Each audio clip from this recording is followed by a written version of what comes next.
Study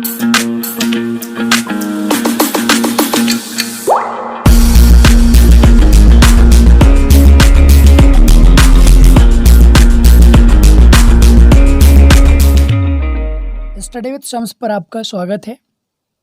Bihar board में 100 marks की हिंदी का 5वां चैप्टर है रोज। इस चैप्टर में लगभग 9 दीर्घोत्तरीय प्रश्न हैं। 9 नहीं बल्कि आप 10 कह सकते हैं, क्योंकि 9वां प्रश्न जो है इसमें 2 पार्ट दिया हुआ है, क और ख। इस प्रकार 10 प्रश्न बोल सकते हैं आप, जिसमें से 5 प्रश्न को इससे पहले वाले वीडियो में कंप्लीट किया गया था। इस वीडियो में केवल 2 प्रश्न को कंप्लीट करेंगे। इस वीडियो में केवल 2 ही प्रश्न को कंप्लीट करने का मेरा एक ही उद्देश्य है कि आप समझ के पढ़ें। अगर मैं चाहूँ तो सभी प्रश्न को एक ही वीडियो में कंप्लीट कर सकता हूँ, लेकिन मैं चाहता हूँ कि आप समझ करके पढ़ें, ताकि जो प्रश्न का उत्तर आपको याद ना हो तो आप उसे अपने दिमाग से, अपनी सोच समझ से लिख सकते हैं। चलिए देखते हैं छठा प्रश्न। छठे प्रश्न में आपसे पूछा गया है कि कहानी से उन वाक्यों को चुनें जिनमें रोज शब्द का प्रयोग हुआ हो। बहुत ही आसान सा प्रश्न है। व्याख्या को पढ़ने के बाद आप खुद से भी इस प्रश्न का उत्तर टाइप कर सकते हैं, लिख सकते हैं अपने एग्ज़ाम में। बाय द वे, ये एग्ज़ाम में आने वाला प्रश्न नहीं है, फिर भी आपके लिए पढ़ना बहुत ज़रूरी है। आइए इसके उत्तर को देखते हैं। कहानी को अच्छे ढंग से पढ़ने के बाद आप इसमें से कई सारे वाक्यों को चुन सकते हैं जिसमें रोज शब्द का प्रयोग हुआ हो। यहाँ पर कुछ वाक्य को चुन के लिखा गया है, अगर आप चाहें तो बुक से मिला भी सकते हैं। इसके उत्तर में सबसे पहले मैंने लिखा है, मालती टोक कर बोलती है, मेरे लिए तो ये नई बात नहीं है, रोज ही ऐसा होता है। जब आप कहानी को पढ़ रहे थे तो कहानी के बीच में एक प्रसंग आता है जहाँ पर अतिथि यानी कि जो लेखक हैं उनके घर पर गए थे, मालती के घर पर कुछ बातचीत हो रही थी। अब बातचीत किस संबंध में हो रही थी, इसको मैंने व्याख्या वाली वीडियो में बताया है। अगर आपको याद होगा तो इस जगह आपके लिए बहुत ही आसान होगा। मालती टोक कर बोलती है, मेरे लिए तो ये नई बात नहीं है, रोज ही ऐसा होता है। तो इस वाक्य में रोज का प्रयोग इस जगह हुआ है। ठीक है, अब दूसरा वाक्य देखिए। दूसरा वाक्य है, क्यों, पानी को क्या हुआ, रोज ही होता है। ऐसा प्रश्न पूछा गया था, मालती से पूछा था।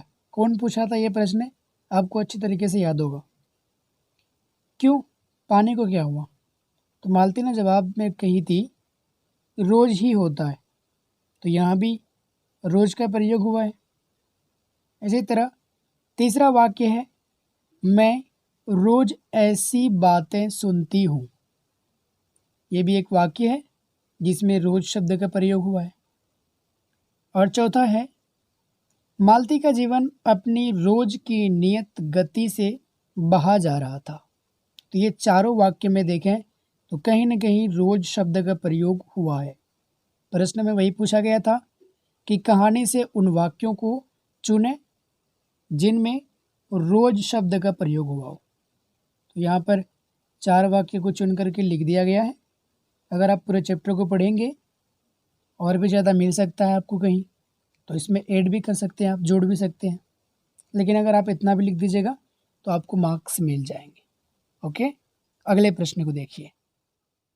अगला प्रश्न है, आशय स्पष्ट करें, यानी कि अर्थ स्पष्ट करना है।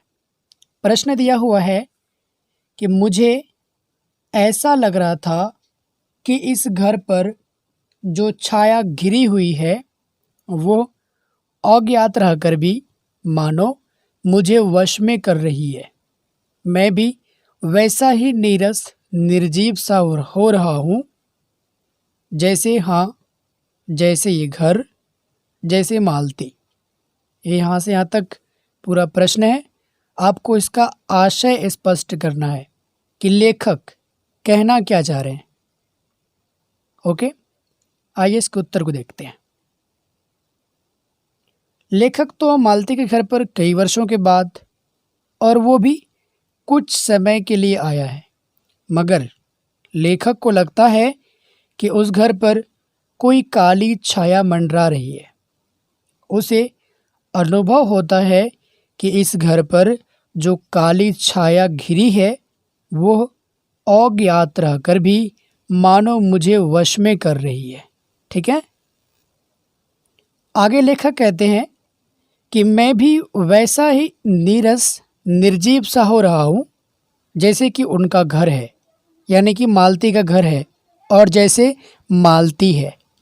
बस यही लेखक कहना चाह रहे हैं। उसी को जो कहना चाह रहे हैं उसी को आसान भाषा में लिख देना है। एक दो बार इस वीडियो को देखिए आप। एक बार में अगर कहीं पर दिक्कत होती है आपको तो आप इसे दोबारा देख लीजिए, आपको बिल्कुल आसानी से समझ में आ जाएगा। अगली वीडियो में जो प्रश्न बचा हुआ है उसे कंप्लीट किया जाएगा। At last don't forget like share and subscribe. इस वीडियो को अपने दोस्तों के साथ शेयर अवश्य कीजिएगा। अगली वीडियो में मिलते हैं। Bye bye, take care.